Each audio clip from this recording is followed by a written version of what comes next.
We got Brandon Kemp.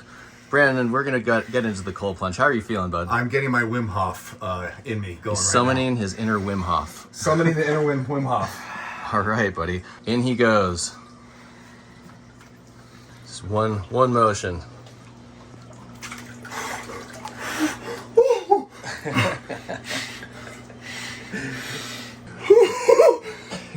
It's cold, baby. It's cold. How you feel? Wim Hof, baby. Yeah. He's Wim Hofing it. Oh. Wow. Welcome to Frozen Millionaires, the show where we submerge successful people in ice-cold water, then sit them down to talk about how they've achieved success. I'm your host, George McCleary, and I have a penchant for ambition, for entrepreneurship, and for watching my friends suffer in cold water. No tech CEOs or Wall Street titans here. These are the self-made millionaires next door, and they're fresh out of the cold plunge and telling their stories. What's up, friends? Welcome to episode 4 of Frozen Millionaires. I'm really excited about today's episode because today in the studio we have my friend Brandon Kemp. So you've probably heard the saying, the riches are in the niches. Brandon has carved out a niche within real estate investment that is absolutely crushing it. Brandon specializes in high-end, sober living facilities. This is where you go when you've just checked out of rehab, but you still need some support systems in place to make sure your new habits, or lack thereof, take hold. These are regular homes, slightly modified to accommodate multiple residents, and residents pay good money to stay there, a lot more than if it were just a standard long-term rental. I love this model, but getting a foothold in the industry is not the easiest.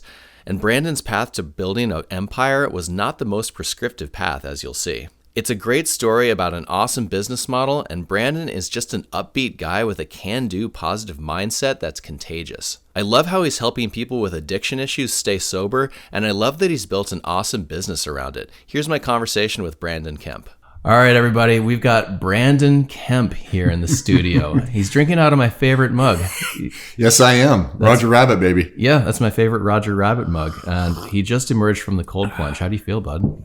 I feel alive, tingly, still trying to get that core temp back up, but loved it. Yeah. Brandon comes out, he comes upstairs and says, "Hey, man, can I get some tea or something? Bring this core temperature up a little bit." I can stop shaking a little bit. Starting to warm back up. The seasons are changing. It's starting to be a little bit colder and wetter here in the Northwest, so he definitely can be forgiven for arriving a little chilly and then getting made even chillier. So, but it sounds like this is not your first rodeo. You've done the cold plunge before. Done the cold plunge. I've been drinking the Kool-Aid, if you will, with a lot of these little hacks in biohacking, I guess you can call it. With infrared sauna, cold plunge, some of the supplementation stuff. So I'm drinking the Kool-Aid. Good. Yeah, no, same. I don't have an infrared sauna. Maybe that's next for me. Who knows? It's great. You'll love it. Yeah, very cool. Yeah. So, man, you are in real estate also. Not a big surprise. We got a lot of real estate people on here. Yeah. But tell everybody a little bit about what it is that you've built and how, in this day and age, in 2023, how you're making money in real estate, because I love the niche. Yeah, it was years ago. I would say 2009, 8 or 9 area, living in South Florida in Delray Beach, and my wife and I had a small business there. It was our first small business, and we might touch on that later. But I met a gentleman down there who, at that time, was buying big single-family homes. Bigger single-family homes and turn them into drug and alcohol recovery houses, where he'll rent by the room or by the bed, some combination within that time, those parameters. And I was like, wow, what a fascinating concept. Take a single-family home that sometimes, depending on your market, could be challenging to cash flow as an investor, right? But turn into something that's going to help people and will cash flow better than what it would be as a traditional rental. Right. And so I just kind of put on the back burner. Years later, my wife and I moved back here to the Northwest. And I thought, you know what? Out here, they have Oxford Homes, which is a nationwide chain. They've been around since the 70s. They do a wonderful service. But stereotypically, at least out here, They tend to be lower income, rundown homes, people sleeping in closets, just for more roommates and keep costs down. But still kind of fits that affordable housing, drug and alcohol recovery type model. And real quick, just when you say drug and alcohol recovery, these are people that have been to rehab, that have been to like inpatient, outpatient or whatever, and they need to be in a sober living situation. Yes. Yeah, most of the tenants come from a 4-week program, sometimes 8-week program, inpatient, where they're living on campus, doing their sobriety stuff, and then as they discharge out of the inpatient setting, they typically get encouraged to participate in outpatient services, and instead of going home to where the bad habits began, right, maybe with a roommate who might be still practicing bad habits. Right. Instead, why not move into a house with your peers going under the same challenges and live in a collaborative, accountable environment and check into your outpatient services, go to your meetings, get your sponsor, do all the things. And we have house rules and guidelines to help that transition. And it works. So there's measures of accountability sort of built into the real estate deal. Yeah. So they're renting space just like you would with an apartment or a single room occupancy, or a house, but there's guardrails in place to make sure that it sticks, that their treatment that they just came out of really sticks, and they're maintaining those good habits. Right. And there's different levels of sober houses. We would be considered, I think, like a level 2, which means it's managed. We have a live-in house manager. Mm-hmm. And then my business partner now, he wasn't when we started. He was just kind of my housing director. So he would manage the managers, if you will. Stop into each house multiple times during the week, unannounced, see how things are going.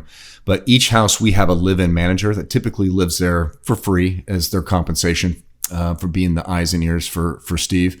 And yeah, so before they move in, they have to go through our lease, which has specific house rules that helps them on their journey to sobriety. Gotcha. Yeah. Great. I love it. And I love how like the good habits part of it, how you brought that up, because a big part of this podcast is sort of like the habits that beget success, and success takes many forms. So we concentrate on success in business, success in life on this podcast, but success means different things to different people at different stages of where they're at. Success for someone who's been like in a terrible car accident might be like getting out of the hospital, standing up, sort of like getting to that next level, When you talk to people that have substance abuse problems, a lot of times they say, just not today. I'm not going to drink today. I'm not going to use today. And that is success. And so in addition to having a real estate play that, can put some money in your pocket, you're leaving people better than the way you found them. Mm-hmm. That's fair to say, right? Absolutely. Yep. That's fabulous. Yeah. I love it. Yeah. And the way you make money on this is the same way you make money in real estate. You own something and then you basically lease it. So you're providing a service in a way with having house management, but really it's the occupancy of the room to be in that sort of environment. It's kind of a real estate play plus a service play. Does that sound about right? Absolutely, it is. Very cool. It is. Yeah. When we came out here and I looked around at what sober houses were available, it was mostly Oxford type stuff. And I went to Betty Ford Hazelden down in Newburgh, where there was an inpatient campus. Yeah. And I brought lunch to the folks down there and I said, hey, my wife and I, we know about sober living. We'd like to participate if you think there's a need. And they said, where were you yesterday? Hell yes, we need you. And I was like, okay, wow. Well, that's an overwhelming yes. And I said, so help us build this. What do you want to see as you take your patients and they discharge and they go from the inpatient setting to the outpatient setting? What does that housing, that residential environment need to look like? And so we had to find a manager, someone to manage the operations. Surely it wasn't going to be me. I wasn't in recovery myself. So what do I know? So we kind of went through a couple different managers till we found someone who ended up being fantastic. And Betty Ford Hazelden helped us with, okay, here's some of the rules we want for the house and And with a lot of trial and error over the last 6 years now, now we have 6 homes in Greater Portland, just surrounding the city, and about 95 beds or so right now. So 95 beds over 6 homes means that each of these places is rather large. It's essentially, it's a house in a neighborhood that looks like any other house. It's just bigger and has more bedrooms. Yeah, and we have to be very mindful of where we pick our housing because we need to have extra parking. We don't want to disrupt the flow of the neighborhood. Yeah. And so, you don't want to be a bad neighbor. Right. Neighbors they love what you're doing. We love what you're doing, but not in my backyard. It's the not in my backyard sentiment that pops up a lot. So where does that NIMBYism come from? Because these are not these are not people that are just out of jail. They're that are hardened criminals or anything that could go to the bad. I mean, kind of the worst thing that could happen is somebody starts drinking again or someone starts using again and goes off the handle. And I'm sure that happens every now and again, but probably not tremendously disruptive to a neighborhood on a day-to-day basis. Is that basically what you explained to them? What the neighbors will find out quickly is that these guys or gals, they are quiet. Most of them are just trying to straighten their life out. Right. And there's no wild parties. There's no drug dealing. I mean, all that stuff gets nipped in the bud. Kind of the opposite, right? Trust me, every sober house is going to have guys and gals that relapse, and they get removed immediately. And we have, back to the real estate landlord, world, we have legal precedent to remove tenants within 24 hours because they are a threat. If they're in possession or if they're under the influence, they are a physical threat to their roommates. Yeah.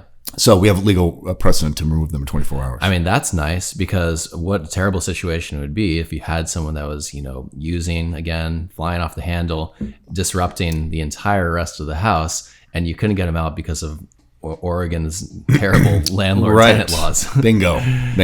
But you have legal precedent, so you can kick them out right overnight. Right. Terrific. And if they're under the influence again, we will try to send them right back to the inpatient facility they came from. That's the first step if they're willing. If they're really in a bad position, we'll get them an ambulance to the ER.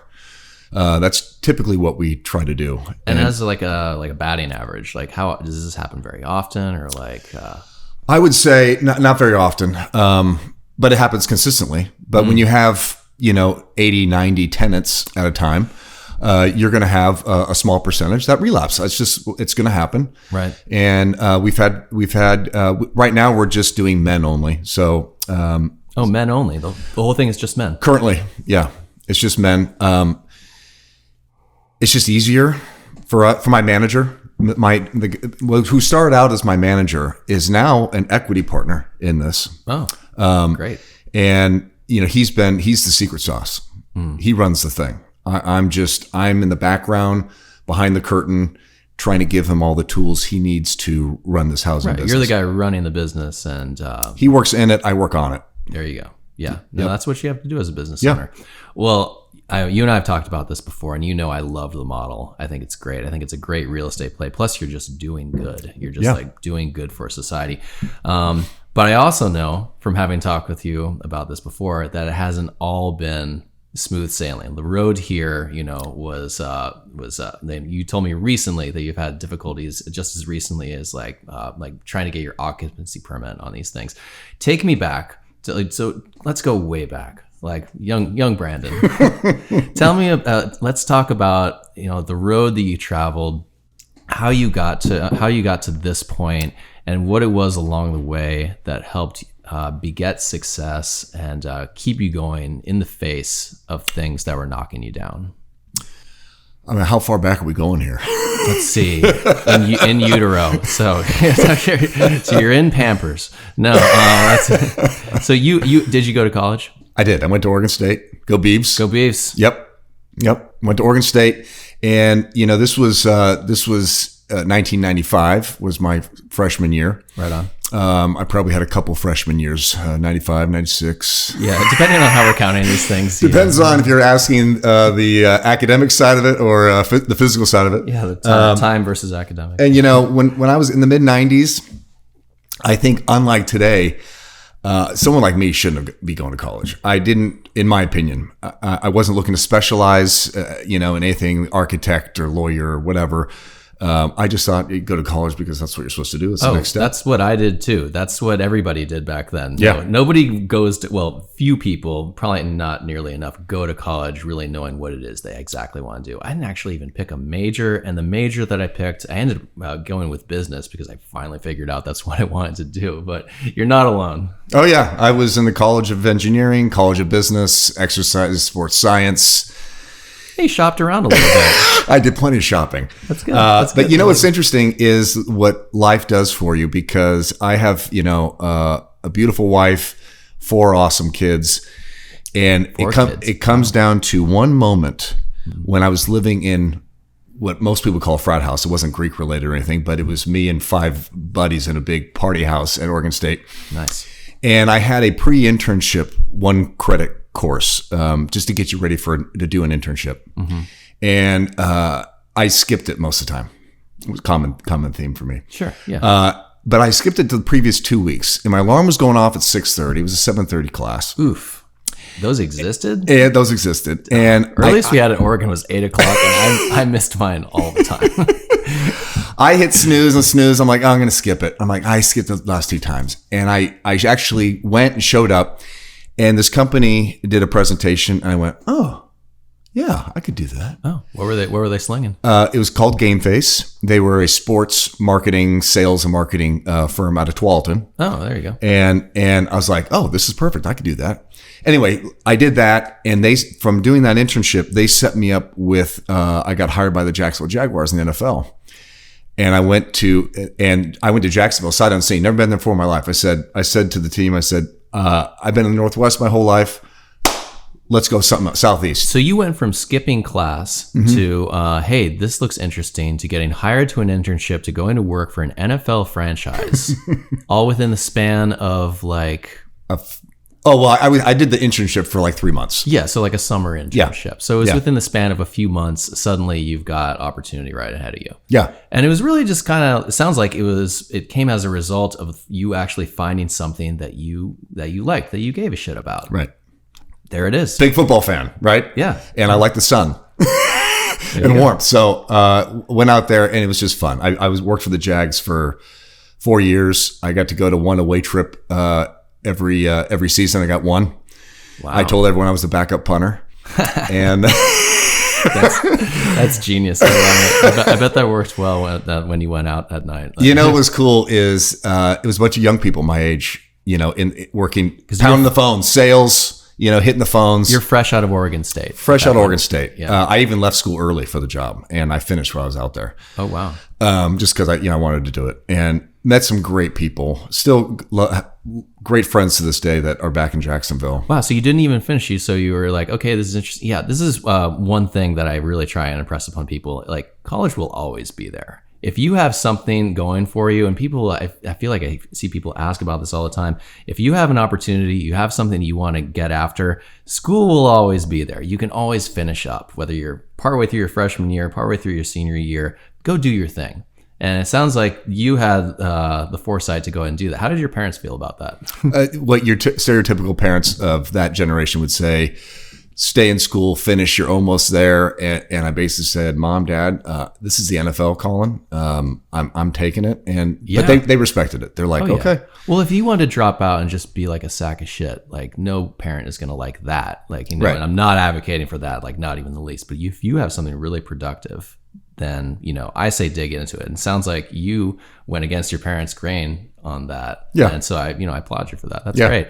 So you're working for the Jags. Mm-hmm. And so this could get interesting. How do we get from there? Or actually, no, keep going. Just so the thing with the Jags, it was so much fun. But in order to make money in the NFL, listen, there was a line around the block of people wanting my job. What was my job? Pound the phones and sell shit? Selling a widget. Happened to be season tickets. So what were you selling? Season tickets, tailgate parties, corporate package, corporate season tickets a lot. Oh, so you're like the guys who call me up and say, hey, do you want these Blazers? That was me. That was you. That was me. They're all, 20, 28 range guys, gals that just want to be in sports. And the guys and gals that stay in it become lifers. You have to move from city to city, club to club. And I still have great friends that are, one's a VP of the Minnesota Vikings, another one's a VP of the New York Mets. You know, I have great friends still plugged in all over the place. But at a certain point, after 4 years, I realized that I'm not going to make a lot of money, right? Unless I go do something else. And at this point, it was 2006, right? And I had all these buddies making all this money in the subprime mortgage world. Oh boy! I'm like, wait a second, boy, that looks easy. What could possibly go wrong? What could possibly go wrong? It's always going to be like this. Oh my God! And but you learned sales at that point. That's actually a common thread among a lot of the guests and a lot of people that we've run with in GoBundance. So yeah, that's right. Brandon is also a GoBundance member, or actually maybe a little bit of a lapse right now. But we'll just but either 3 way. years did 3 years of GoBundance, taking a pause for this year. We'll see what next year brings. Oh yeah, totally understandable. But sales is really a common component of a lot of these people that have become successful, because in a sense, almost everything ends up being sales in some way. You're having to sell some sort of product. And sometimes that product is you and your skills. But at that point, if you're going to be successful in the ticket slinging game for an NFL franchise, it's a sales job more or less. And it sounds like you got good at it to the point where they treated you right, paid you money. So, but you were still nonetheless looking around, being like, you know what, seems like I could do a little bit better. Yeah, I mean, as a sales guy back in the 2001, 2, 3, 4 era, you're a single guy making 50 grand a year and you're on top of the world, right? Yeah, yeah. It was wonderful. But then I saw all my other buddies making more, twice, 3 times that, 4 times that in this subprime mortgage game. And so I had to get in there. So you became a loan officer, or what? I worked for a small bank out of Jacksonville, and I was a subprime lender sales rep. Essentially, I would go into these subprime mortgage shops and I would look at the loans that they're doing with John Q. Public, and I would price them out and try to get them to come to us for the loan. My bank would fund get the loan funded and then bundle them and sell them to Countrywide. You can see where this is going. If you don't know what happened to Countrywide, just you're one Google search away. You're one Google search away. And I'm looking at these loans, and at this point, they moved me down to South Florida. So if you've seen the movie The Big Short, oh yeah, I was in the middle of that movie, living it live, but I didn't realize it because I was as green as a blade of grass in this industry. Right, because you're a 20-something that was tasked with just, all right, sling these shitty... Open up the Palm Beach area and the Fort Lauderdale area with our bank. So I'm going in all these shops with some dudes, the mafioso-looking dudes, and with the Affliction T-shirt and the True Religion ripped jeans and the sport coat, running around with their 80 reps, pounding the phones and yelling at them if they're not on the phone. I'm just like, and I'm pricing out loans, and I'm looking at going, janitor, stated income, $350,000 a year. I'm kind of going, Nina loans, ninjas, all those acronyms that we all. Oh my God. So you're eyeballing this, and there might be some alarm bells going off way in the back of your head, but I was like, this is nuts. Is this I just thought that's the way it's always been. Yeah. I didn't know you've no other point of reference at that point. Yeah. So you don't really know that janitors don't really make that. He probably made that up. Yeah. Fast forward through it. It was 2007, not 08. It was 07 that our loans started to fall out, and in mid process, and they were falling out. I got my life threatened by these Affliction T-shirt, ripped True Religion sport coat, mafioso. I'm sure they threaten at least 3 people's lives before they have their morning coffee every day anyway. I literally got my life threatened, and I believed him. And I called up my boss and I said, you know what? Yeah, I'm done. I'm out. And that was 07. And the really all the Bear Stearns, all this stuff didn't really happen until 08-ish. Yeah. But this was happening already. With Countrywide and Saks and some of these other banks. And anyway. But you started to see something's not right. So you're like, so these guys are threatening you because you're saying like, hey, maybe something's not right here, or I'm not sure about this. And they're like, you keep your mouth shut and keep doing the thing, or else. But you know what? The education of it was great. I learned the whole mortgage game by accident. Okay. Before I got into anything real estate related, at least I knew how lending was kind of working behind the scenes. So it was a good education. It was a great experience. But you dipped before everything completely fell apart, it sounds like. Yeah. Good. Well, I mean, after I quit, my bank closed their doors 45 days later. Oh, okay. So, it would have happened anyway. Just by default. Literally by actual default. Yes. Literally and figuratively, yes. Yeah. Wow. Okay. So then you quit because something's not feeling right, but do you have a place to land? Where do you go at that point? At this point, my girlfriend at the time we were living together, now my wife, and we were living together in beautiful Fort Lauderdale. And we were renting a room off Las Olas Boulevard. If you know Fort Lauderdale, I mean, it was a fun place to be, and we were in our late 20s, and it was fun. Living it up. And we didn't take much money because we didn't have any overhead. Sure. And then my wife said, well, girlfriend at the time, let's open a tanning salon.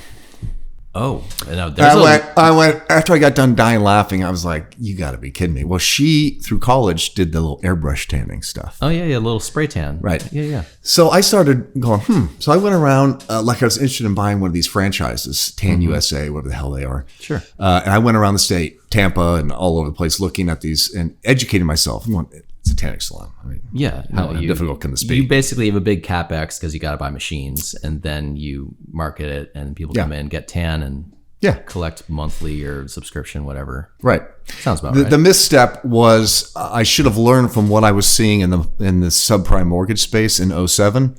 And that was early 2007. As we got into later 2007. We got into this. We bought a tanning salon, and we were going to start our own. We ended up buying one that just opened their doors 3 months prior. It was brand spanking new. It was in Delray Beach. And what'd you pay for it? If you don't exactly mind asking? What he built. The build out was all the machines and the build out was like $110,000. I want to say. Right on. And you guys had money kicked around, or still from your mortgage business and whatnot. For that one, I took a loan from Pops. Aha. Okay. And I said, Dad, my girlfriend and I are going to buy a tanning salon. And he says, you're out of your fucking mind. And he goes, I need financing. And he's like, I'm not loaning you and your girlfriend money. I'll loan you money. If this is what you want to do, I'll stand behind you, and and he did a loan for me. I'll lend it to you. You lend it to your LLC, whoever's in there. That's up to you. But you're the one who owes me the $100,000. So this is a personal guarantee. Personal guarantee. It's as good as gold. Yeah, exactly. That's funny. Yeah, no, that's without getting too autobiographical. Yeah, I've had that same conversation with my parents before. It's like, yeah, we'll give this to you, but don't think that you don't owe it to us, no matter what the heck happens. Right. So we bought a tanning salon leading into the biggest recession of our lifetime. Great choice. Oh, boy, yeah. No, tanning is probably, I'm guessing, not the most recession-proof. Correct. One of the Overall first things. paleness, even a Floridian's, probably inches up. Yeah. So it was a tough business. We kept it afloat for 6 years, and then we sold it. Did you make a profit? No, I sold it for. I think we sold it for 90. Okay, but the equipment had been like depreciated and whatnot, so you're but back then I didn't know what the hell I was doing. I was learning on the fly. But yeah, you're right. Yeah. But then, so we sold it, and during that time, after the first few years, I was like, okay, I got to get a real job, and we can let this run on its own. And that's when I got into medical, which is what I've been doing. That's been my main horse. Medical. How do you? I got into spine, spine devices. So I would go into spine surgery, and I'd bring the screws and the rods and all the equipment, and I would work with the scrub tech, stay ahead of the neurosurgeon, just because it made sense to go from NFL to subprime world to tanning salon to spine surgery. It's a natural progression. It's the most George, it's a natural progression. Yeah, exactly. Yeah. No, one begets the other. I mean, if I talk to one more guy that went from the NFL to a tanning salon to Spinomatic 5000. Yeah. So did the whole spine rep thing for years as a 1099. And so this is a 1099, learning, I can expense stuff. I can do this. I can do that. And it was really kind of a eat what you kill game. So we had to hustle. And I had some guys I worked with, and we hustled after it. And and built it up, and it was great. I've heard those guys can do well. Basically, it sounds like you're the Spinomatic 5,000 rep. You sell it to like, hey, this can fix the back, and you show up to surgery, you make it fix the back, and then if you do that well, I hear that those guys can actually make at least like a few $100K per year. Yeah, and that's what it was. It was something that was doing 200, 250 a year type of thing for me. That's great. Which was a great scenario. And you're like in your early 30s. Yeah. First kid just popped out. My wife and I buy our first house, now we're in Orlando. Not a bad gig. Yeah, it was a great gig. Bought our first house. Real estate's just going, psh, psh, psh. So buy the house, live in it for 2 years, sell it, upgrade the house, that whole game. Wow. And you didn't completely let a face plant after like the tanning salon thing, because you were with it for 6 years, and so it sounds like it was a little bit of a bumpy ride, but by the end of it, you're still able to, you're still doing okay. You're buying houses, you're getting into a new gig. So at this point, you hadn't really been fully punched in the gut, just a series of mini punches. Correct. A lot of learning, lots of learning going on. And then, my wife started to have kids fly out of her on a conveyor belt. Oh yeah. Couldn't stay away, could you, buddy? No. So we were like, well, do we want to raise our kids in Orlando, or do we want to raise our kids in the motherland, the Pacific Northwest? Aha. And so we decided on the Pacific Northwest. And she's from here also. She's from Minnesota. We knew we were not going to Minneapolis. Too damn cold. Sorry. Yeah, fair enough. Not doing that. And she didn't want that either. I'll take rain over consistent snow. Yeah, it's dirty on the side of the road. But at the time, we thought, what a great place to raise a family, Greater Portland and stuff. Totally. And since then, it's got a little squirrely, but in Portland. But, I've talked about that with other guests, just sort of how things have kind of take a little bit dip. But we agreed that there's signs of an upswing impending, and also kind of just in progress as well. I can get behind that. That's a whole separate conversation. Yeah. But either way, so you start popping out kids. You want to move to the Pacific Northwest because it's just a great place to raise kids, which is true. I mean, it is. You got all sorts of great stuff out here. So she agrees, even though is she a little bit hesitant? No, she was all about it. She's all about it. Okay, great. She was pushing it. Good for her. Mm-hmm. So then, are you still slinging spinal equipment, or still doing spine? And I knew some guys out here in Greater Portland doing a very similar business model that I was doing with spine, and I convinced them to bring me on, and they kind of had to float me, with a guarantee. Because it's a relation. It's just like anything with sales. It's relationships, and so I had to build trust and stuff with the surgeons here, and that took a while. And so I was doing that, and that's when we also brought over that concept of the sober living, and we moved here in 2016, and by 2017 we opened up our first sober house, but we did it by tiptoeing, starting the shallow in the pool. I didn't buy a house. I found an assisted living house that was for rent, and I said, hey, here's our housing model. And the owner loved the concept, and she just had it wasn't assisted living, it was assisted living. She then rented out to a bunch of girls that were in college. They trashed the house, so she was like, I'm done with the whole rented out to roommates college stuff. And so I said, hey, we'll sign a 3-year lease, and it's my company. Here's what we're going to do for the housing. She was all about it, and so we leased that first house. You leased it, okay. And that was our way of low risk, because what was my risk? It was the cost of the furniture, $15,000, and then first deposit and first month's rent. Yeah, I mean, you're not putting down like another 100, 200K on like a $600,000 house. Was like a few grand a month or something like that? Yeah. Well, I think at that time it was maybe $3,000, $3,500, something like that. Right on. Yeah. But you have enough bedrooms to where you're doing the math on the napkin, saying like, all right, well, if we do double occupancy at this much, pretty sure we could have it spitting. And by design, we want it double occupancy because we want to avoid isolation. As they're coming out of inpatient service, we want no isolation. Yeah, no, that makes total sense. Mm-hmm. Right on. So we get houses that have bigger bedrooms that can support 2 twin beds comfortably without dudes on top of one another. You know what I mean? Of course. And so that first house worked out wonderful. And that was kind of, for me and my wife, that was our proof of concept. Right. And then we bought a house in Northeast Portland. After that one's in Tiger, and then we got out in Northeast Portland, and we bought our first one, which was exciting, and did a lot of rehab to it. Are you guys homeowners at that point? Or? Yeah, we're homeowners. Yeah. Okay, so you had your primary, but you didn't mess around with like, oh, let's go buy a duplex, or let's go buy like a 10-plex, or flip a house, or anything like that. Right. You never really got into any of like the traditional real estate channels. You kind of sounds like you specialized in a very specific niche right from the jump in your real estate career. Yeah. Yep. That's it. That's the first thing we did was the sober living stuff. And still is the only real estate play that I have. I think it's great. Yeah. Why do anything else, right? I always seem to, I love the contrarian style. I don't like to follow the herd in anything. Right. I'm always thinking, well, what's the next thing? And I don't know what the next thing is for us. We might expand more. There's federal Medicaid dollars that flew into every state, and every state has a bunch of federal Medicaid dollars sitting in their checking account that's earmarked for inpatient services and outpatient transitional service, including housing. And you're the latter. You're outpatient transitional housing. Yeah, I'm just transitional housing. We don't provide any service.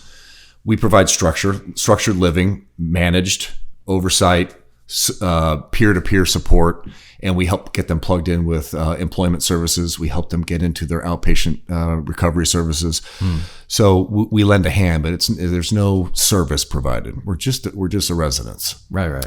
And it's just kind of grown from there. Some of the challenges along the way. We bought a house. I got a little bigger proof of concept, and I brought on a partner, 2 partners actually. And we bought a house in Bend. One of the partners was a private equity firm out of downtown here. And he was very interested in what we were doing. And he wanted to see, hey, could we do a house outside campus, if you will, outside of our reach, right? In Bend, 3 hours away, and manage it effectively. And so if we could, then he'd help us scale it on a massive scale. Wow. So, and he had capital to do that, him and his partners. So he's basically saying like, hey, can we try and do this in a place that's not Portland, not where we're physically there every day or every week, so that once we have this model where we can copy and paste this thing outside of our reach, we can copy and paste it coast to coast as much as time we want. And by the way, I have the capital to infuse to be able to make this, to replicate this model 10, 50, 100 times, whatever. Right. So I was working with him on building out a pro forma that said if we were able to acquire a house every 6 weeks, and we went from Sacramento to Reno to Boise to Spokane to Seattle and everything in that circle, could we get up to 100 homes in a matter of a couple of years or more? And what would that look like?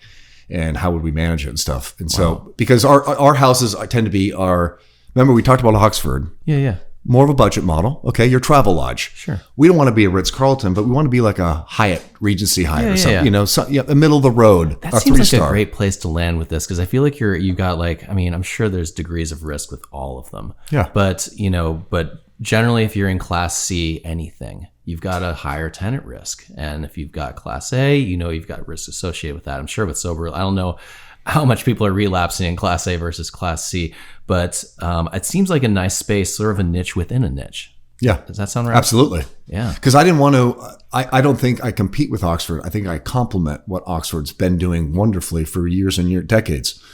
I didn't want, so they have their space. I wanted to complement them by offering something not over the top, but instead of spending $400 or $500 a month at Oxford, maybe you'll pay $700 or $800 at mine, and you'll have the 4K screens and the 100 megabit or 1 gigabit Wi-Fi and the nicer bed, the pillow top extra long twin instead of, so just little amenities just to kind of upgrade it. Nicer neighborhoods. You're talking about homes that are 800 to $1 million in value, I would say. And are you doing a lot of mods on these things? Because when you talk about buying a house every 6 weeks, I'm imagining that these are not homes that were specifically built for this purpose. These are just nice homes. Well, yeah. The problem would be finding homes that at that clip.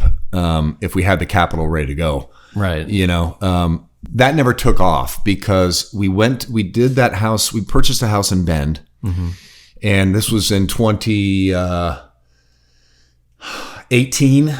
We bought it in Bend, 2018, and the house was our poorest performer. It cash flowed, but nothing that made anyone interested. And the problem was my manager didn't want to drive there 3 hours, especially in the winter, going over the pass. Oh, you didn't have a local manager in that? We had a live-in house manager.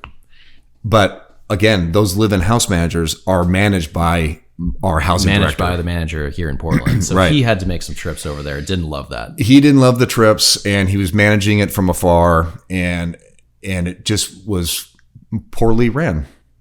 And so it did fine, but it wasn't interesting enough. And then one of the three partners got a health problem, a very bad health problem. Oh, that's not good.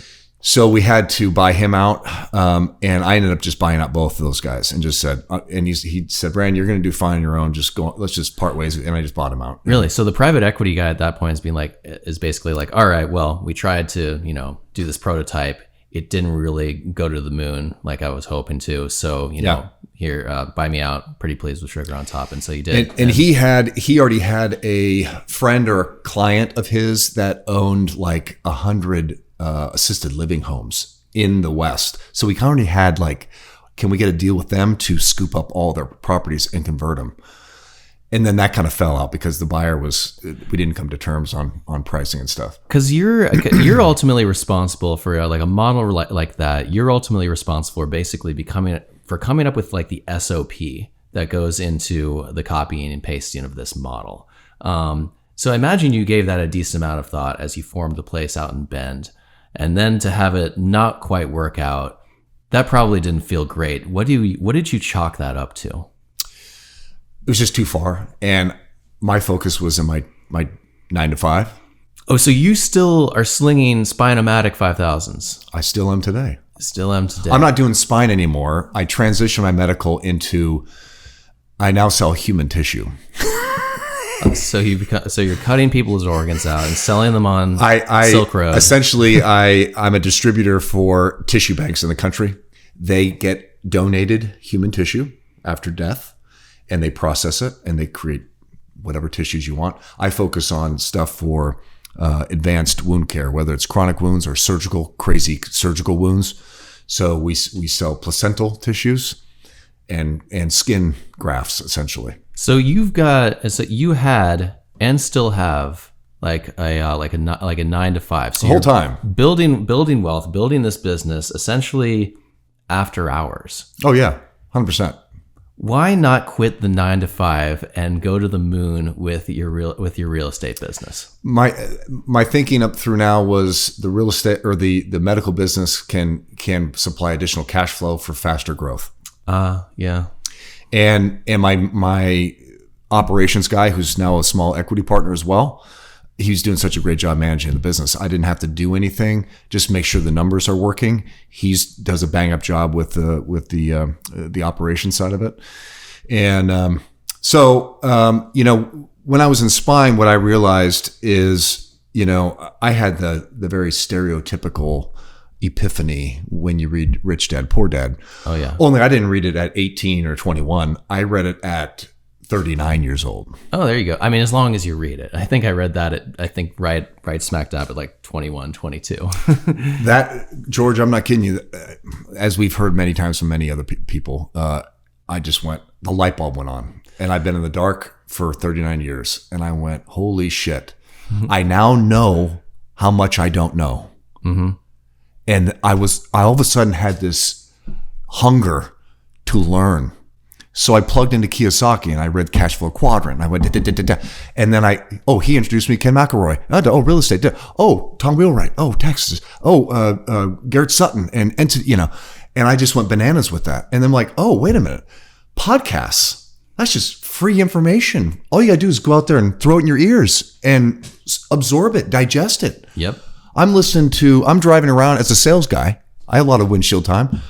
I'm listening to sports talk dribble.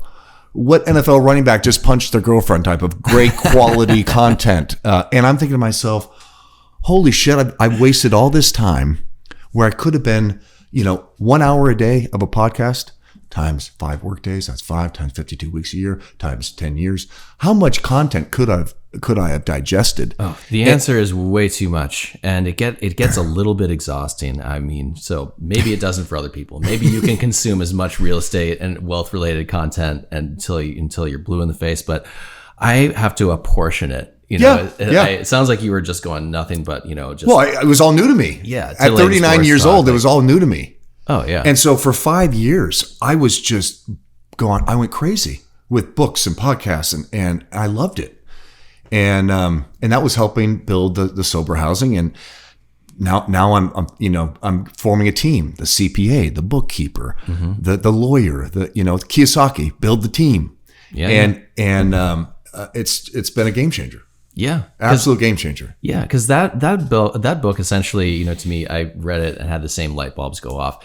It sort of really attuned me to what exactly is wealth creation. It's where your assets just continue to outpace your liabilities and you're worth more and more money. And that chunk of money can start spitting off money that you can spend on, bread, speedboats, etc. But and we've talked a little bit more with other guests about wealth creation versus cash flow. And being on the West Coast, a lot of it kind of trends towards wealth creation because these are appreciation markets for the most part.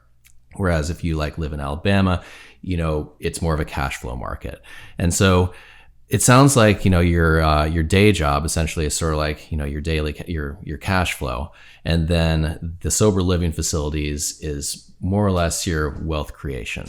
Does that sound right? I haven't taken a dollar out of the sober living yet. Really? And I say yet, we just finished a construction project in addition to our Pinnacle property over here in Beaverton. And that was a pain in the ass of what you were telling me. I've never built anything in my life. And I said to myself, okay, we bought this property in Beaverton 3 years ago. And the property used to be a daycare. It's about an acre, just under an acre lot in Beaverton, with a green space on 2 sides, surrounded by apartments. So it's already dense living. We're not going to disrupt the flow of the neighborhood. Huge lot, lots of parking. And it had a medium-sized house, but it had 2 kitchens and 2 living rooms. It just needed a second wing of bedrooms and bathrooms. Yeah. And okay, so we're going to build this 2,000 square foot addition of 4 mega bedrooms with dividers. So we're going to put 3 in each room. So 12 beds, 1.5 bath to each upstairs and downstairs. Interesting. So that is a little bit of like a departure from the norm, isn't it? Because it's normally you're working with regular sized bedrooms and you double up. So now you're going bigger bedrooms, but you're tripling up. Yeah, and we huge bedroom. I don't know the dimensions. Let's call it 28 by 16 or 18 type of room. Okay. And we put these little half walls in there so when guys are laying in bed, they're not staring at each other type of thing. Sure. And then the walk-through closet is kind of like an NFL locker room where you have your booth, right? Just like an NFL locker. That's where I kind of got that, just working in the NFL. I'm like, that'd be perfect just to have turn on your light and you have your little cubbies and anyway, so that's literally occupancy will be by Friday. My GC told me. So this Friday we get occupancy for that. Thank goodness. Yeah. But what amazing, I sat there and it took 2.67 years to build this little addition. Blows my mind. But I told myself, just shut up and observe, learn something. You remember? Yeah. And I just, okay, architect, what do we got to do? Help guide me, architect. And I just let him guide. Okay, yeah. Back and forth. Great. Okay, now we're dealing with the city of Beaverton. Let's submit the plans. Oh, back and forth for 8 months, 9 months. And I'm going, is this how it always is? Generally speaking, yes. Beaverton's easier than Portland. So there's that. It probably would have taken longer if it was in Portland, but that's just how it is. Blew my mind. So right now I have zero appetite to build anything right now, but that's because we're right at the end of the project. But this is where it's going to get fun because I've said I'm never taking a dime. All the cash flow has gone right back into growth, every single penny. And now, especially in this climate, this economic climate we're in this lending environment, I'm just going to pause on growth. I'm going to sit back and observe stockpile some dry powder, and wait to see what next year brings and what opportunities arise. And so I'm very excited. You fucking pussy. Take your capital, grow more, make more money, get off your ass. I'm just no, kidding, buddy. I'm so horse blinded on my medical business right now because I essentially started a new business last year. And we need to get in the details, but I had to convince some guys I've known in the industry to come with me. And here's the model. And I showed the proof of concept being a lone wolf on it. And I said, let's scale it. Let's get some 1099s in Spokane and down in Medford, and let's build this. And we're building it. And we're having a lot of success. The cash flow isn't there yet. And this is more sober living, or no? This is medical. Oh, this is medical. This is the placental tissues, and this is human tissue that we sell. Wow. Hospitals, doctors' offices. You don't mind just like trading the hats. You know, you're tissue man one day, or medical man. Yeah. And medical tissue, and then the next day, Well, I had to get out of the spine game because I was trading time for money in the operating room. I would stand there for 6 hours, 4 to 6 hours during a case, and you have to show up early. You have to clean up afterwards. And what I was seeing is reimbursement for us, payment from us was going down, down, down because hospitals were chopping the price of our implants. They were also limiting the number of vendors that are allowed in. So someone in a cubicle would decide whether or not I can work in that hospital, right? Which was incredibly frustrating. I can get a customer neurosurgeon to say, yes, Brandon, I trust you and your products. But if I can't get in the door at the hospital, then I'm shit out of luck. And the shit out of luck stuff was piling up, and I was sick of it. And I wanted to stay medical just because I had the expertise after 14 years. Yeah, you've gotten good at it. So, and I have the relationships. And so I'm saying, how do I leverage my relationships and the expertise of 14 years, but also do it in something I can scale, and I can work from home, or I can work from my RV in Montana. And it's also like you're a business owner on this one. Yeah, absolutely. So, and you can because when you're trading time for money, like you were talking about before, it's been a long time since I've traded time for money. And sometimes if you're like a brain surgeon, you trade your time for money, you've got a great return. You're selling spine stuff, got a great return on your time for money. But at the end of the day, if you're selling your time, you have no leverage. You have no leverage in which to build wealth and to actually create more and more money. And so unless you're like an NBA player or like somebody or a lawyer makes $1,500 an hour, you're not going to become wealthy trading your time for money. Right. And so if you can take what you learned in like the medical space, and similar to how you did in the sober living facilities, be able to leverage that into an actual business where you're the owner and able to get a return on other people's time, other people's money, that's appealing to me as a guy who nerds out on businesses. Right. Yep. And so that's sort of the plan. Sounds like you've kind of got two things going in parallel with your sober living, which you've decided to hit the pause button on, which I will make fun of you for. Well, we'll see what tomorrow brings. Right. I'm just exhausted from this construction. Just be prepared to have a short-term memory on that. 'Cause I've done a bunch of flips and new builds, and every single time I finish it up, I'm like, fucking finally. I can't believe this took that long, and it was this hard, this expensive. But then I'll sell the thing and I'll make some money. And I'll be like, maybe that wasn't so bad after all. And now I'm thinking about doing it because the bigger projects I've done in the multiple millions, those have been the hardest. And now I'm thinking about taking on another one. And I'm like, did you not learn? Right. But at the same time, I'm also telling myself, hey man, like you've gotten a lot better at this. And if you had to do the exact same thing that you did to your Beaverton facility next door, starting tomorrow, do you think it would go faster or slower? Oh, of course it would be. Yeah, exactly. Much better, yeah. It wasn't a whole lot of fun the first time around. It's really like being pulled through a keyhole. But that's just what it takes sometimes. And then after you get good at that, you get a thicker skin, you get some knowledge base, and it would probably take half the time, cost less money, be less brain damage, and you'd still have that product. It's getting back into it that's really tough. And time and again, I've been like, oh my God, I'm never going to do that again. And then gone ahead and did it.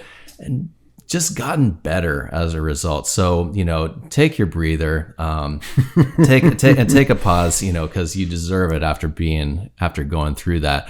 But don't completely abandon it, because I love that model. I love that model with the sober living. Yeah. And, we didn't get into the medical stuff too much, but, it sounds like you're leveraging what you know about that already and turning it into an actual business. And dude, I just love that, man. I love that for you. And thank you. And that's what it takes to make it as an entrepreneur. And that's why we have these conversations, why I have these conversations on these podcasts, because I just love that. I love that energy, always looking for something new, an opportunity, an angle.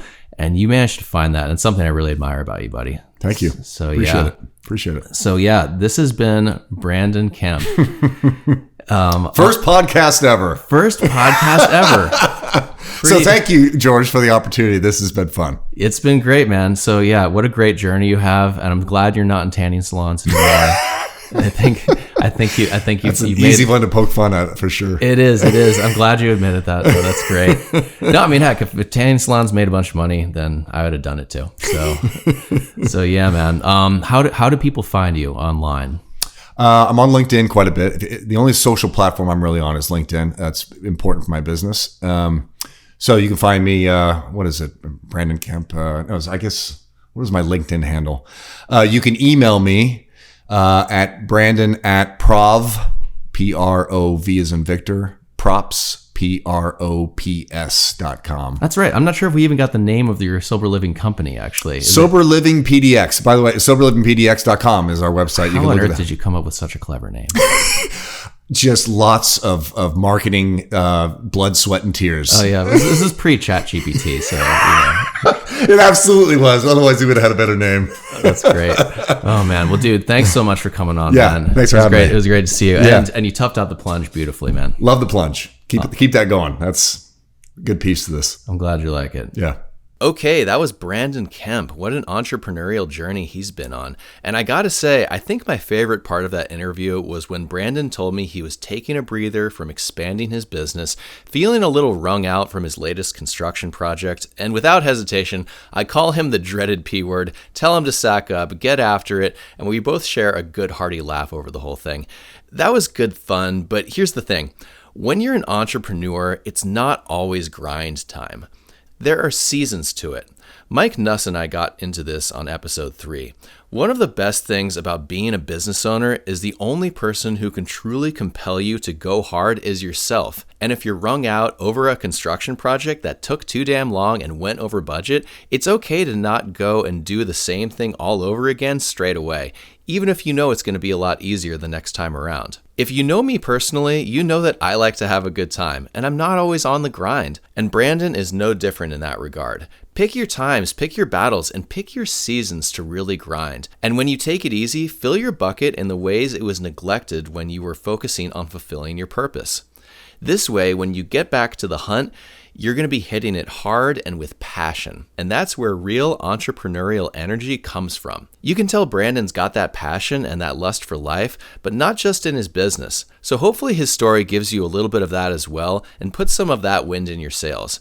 Thanks for listening, and please like and subscribe if you're on YouTube. And if I've earned a 5-star review from you, I'd be grateful for that. I'm George McCleary, and remember this, just like the energy in Brandon's sober living facilities is contagious and conducive towards change, the energy of your surroundings will do the exact same thing.